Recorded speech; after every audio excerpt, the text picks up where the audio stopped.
కోనసీమ జిల్లా మల్కీపురం గాంధీ బొమ్మ సెంటర్ 4 రోడ్ల కూడలిలో వంగవీటి మోహన్ రంగా విగ్రహాన్ని ఎమ్మెల్యే దేవవర ప్రసాద్, మాజీ ఎమ్మెల్యే వంగవీటి రాధాకృష్ణలు ప్రారంభించారు. ఈ సందర్భంగా వారు మాట్లాడుతూ ప్రజాసామాన్య సమస్యలపై పోరాటానికి తన ప్రాణాలు సైతం మరణించిన వంగవీటి మోహన్ రంగా జయంతిని ఆయన స్మరించుకుంటూ ఘన నివాళులు అర్పించారు.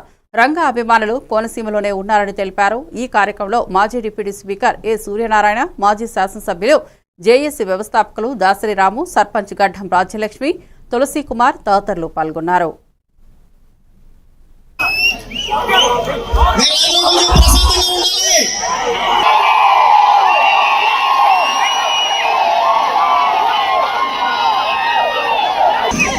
అభిమానం అంటే ఏంటో ఇలాగ ఈ రూపాయలు చూపించారు.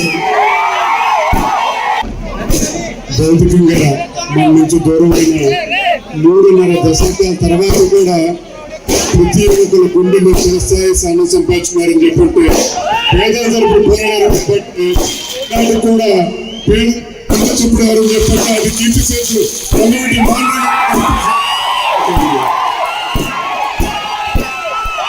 ఎన్నిసార్లు గెలిచారు, ఏం పదవులు ఆచరించాలని చెప్పండి.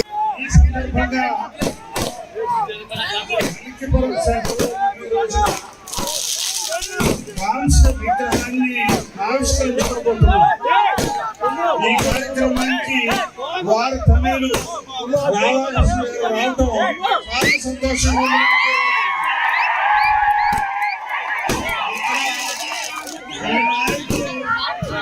చనిపోయి 3.5 దశాబ్దాలైంది. వయసులో చనిపోయాడు ఆయన, ప్రజా జీవితంలో చనిపోయాడు ఆయన, ప్రజల కోసం చనిపోయాడు ఆయన. అలాంటి వ్యక్తిని ఈ రోజు మనం స్మరించుకుంటాము. ఆయన జ్ఞాపకాలు